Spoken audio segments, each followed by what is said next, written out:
दोस्तों, अगर मैं आपसे कहूं कि आने वाले समय में आपकी जेब पर सबसे बड़ा हमला बंदूक से नहीं बल्कि महंगाई से होने वाले हैं। अगर मैं आपसे कहूं कि दुनिया के बड़े बड़े देश चुपचाप अपना खजाना भर रहे हैं, अगर मैं आपसे कहूं कि भारत सरकार और रिजर्व बैंक कुछ ऐसा देख रहे हैं जिसकी आहट अभी आम आदमी तक पूरी तरह पहुंच नहीं पाई है, तो क्या आप विश्वास करेंगे?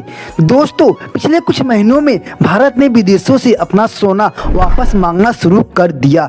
आरबीआई लगातार गोल्ड रिजर्व बढ़ा रहा है। दुनिया के देश डॉलर छोड़कर सोने की तरफ भाग रहे हैं और दूसरी तरफ प्रधानमंत्री लोगों से कह रहे हैं गैर जरूरी खर्च कम कीजिए, बचत कीजिए, फ्यूल बचाइए। सवाल ये है, आखिर ऐसा क्या होने वाला है?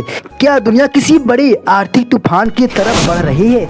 क्या आने वाले समय में महंगाई आज से भी ज्यादा खतरनाक होने वाली है? क्या युद्ध अब सिर्फ सरहदों पर नहीं बल्कि हमारी रसोई, हमारे बैंक अकाउंट और हमारे बच्चों के भविष्य तक पहुंचने वाला है? और सबसे बड़ा सवाल, अगर सोना इतना जरूरी है तो सरकार खुद सोना क्यों खरीद रही है, लेकिन आम आदमी को ज्यादा सोना खरीदने से बचने की सलाह क्यों दे रही है? आज की इस पूरी वीडियो में हम आपको वह सच बताएंगे जो शायद आने वाले समय को समझने के लिए बहुत जरूरी है। तो वीडियो को आखिर तक जरूर देखिएगा, क्योंकि आज की कहानी सिर्फ सोने की नहीं बल्कि आपके भविष्य की है। दोस्तों, भारत में एक चीज हमेशा से हो रही है, जब भी संकट आता है भारतीय परिवार सबसे पहले बचत की तरफ भागता है। और बचत का सबसे बड़ा प्रतीक क्या है? सोना। माँ की चूड़ियाँ, दादी का हार, बहन की शादी का गहना। हमारे यहाँ सोना सिर्फ धातु नहीं, भावना है, सुरक्षा है, मुश्किल समय का सहारा है। लेकिन इस बार कुछ अलग हुआ। सरकार लोगों से कहने लगी फिजूल खर्च रोकिए, फ्यूल बचाइए, बचत बढ़ाइए। अब आम आदमी डर गया, क्योंकि ऐसी बातें हमने आखिरी बार सुनी थी कोविड के समय, जब पूरी दुनिया बंद होने वाली थी। और इसलिए लोगों के मन में सवाल उठना शुरू हुआ, क्या सरकार को किसी बड़े खतरे की आहट मिल गई है? दोस्तों, देखिए, दुनिया इस समय बहुत खतरनाक मोड़ पर खड़ी है। एक तरफ रूस यूक्रेन युद्ध, दूसरी तरफ इजराइल ईरान तनाव और अमेरिका और चीन की आर्थिक लड़ाई, और ऊपर से तेल का संकट। अब आपको लग सकता है भैया, युद्ध तो विदेश में हो रहा है, हमको क्या फर्क पड़ेगा? यही सबसे बड़ी गलतफहमी है, क्योंकि आज की दुनिया जुड़ी हुई दुनिया है।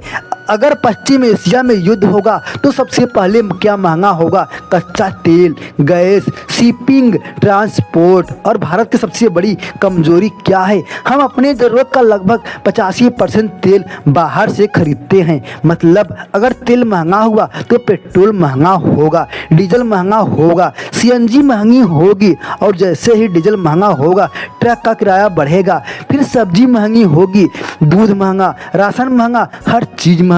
युद्ध वहां होगा लेकिन असर आपकी जेब पर पड़ेगा। इसे कहते हैं इम्पोर्टेंट इन्फ्लेशन, यानी आयातीय महंगाई।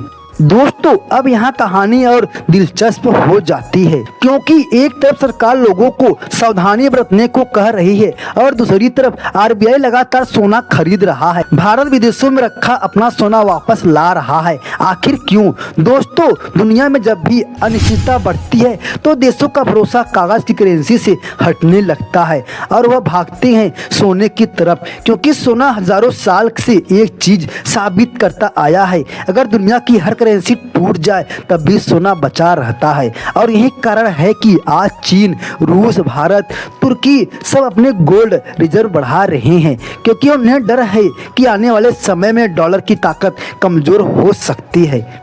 भाई, अब यहाँ कहानी बहुत बड़ी हो जाती है। रूस यूक्रेन युद्ध के दौरान अमेरिका ने रूस की अरबों डॉलर फ्रीज कर दिए। मतलब जिस डॉलर को दुनिया सबसे सुरक्षित मानती थी, अब वही डॉलर हथियार बन गया। और तभी दुनिया के कई देशों को समझ आया कि अगर कल अमेरिका नाराज हो गया तो वह किसी भी देश की आर्थिक सांस रोक सकता है। बस यहीं से शुरू हुई डी डॉलराइजेशन, यानी डॉलर की निर्भरता कम करने की लड़ाई। और इस लड़ाई का सबसे बड़ा हथियार क्या है?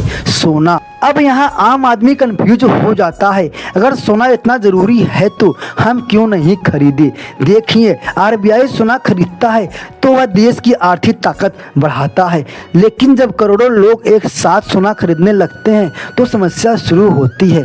क्यों? क्योंकि भारत अपना लगभग पूरा सोना बाहर से मंगाता है और बाहर से खरीदने के लिए डॉलर चाहिए। मतलब जितना ज़्यादा सोना आयात होगा उतना ज़्यादा डॉलर बाहर जाएगा, और जितना ज़्यादा डॉलर बाहर जाएगा उतना रुपया कमज़ोर होगा, और रुपया कमज़ोर मतलब हर विदेशी चीज़ महंगी, तेल महंगा, गैस महंगी, मोबाइल महंगा, दवाइयाँ महंगी, यहाँ तक कि रोज़मर्रा की चीज़ें भी महंगी। यानी अगर पूरा देश डरकर सोने के पीछे भागने लगे तो अर्थव्यवस्था पर दबाव बढ़ जाएगा। अब सबसे बड़ा सवाल, क्या सच में कोई बड़ा संकट आने वाला है? देखिए, कोई भी भविष्य 100% तय नहीं होता, लेकिन संकेत क्या कह रहे हैं? दुनिया में युद्ध बढ़ रहे हैं, तेल अस्थिर है, डॉलर पर दबाव है, महंगाई लगातार बढ़ रही है, देशों के बीच भरोसा टूट रहा है, केंद्रीय बैंक तेजी से सोना खरीद रहे हैं।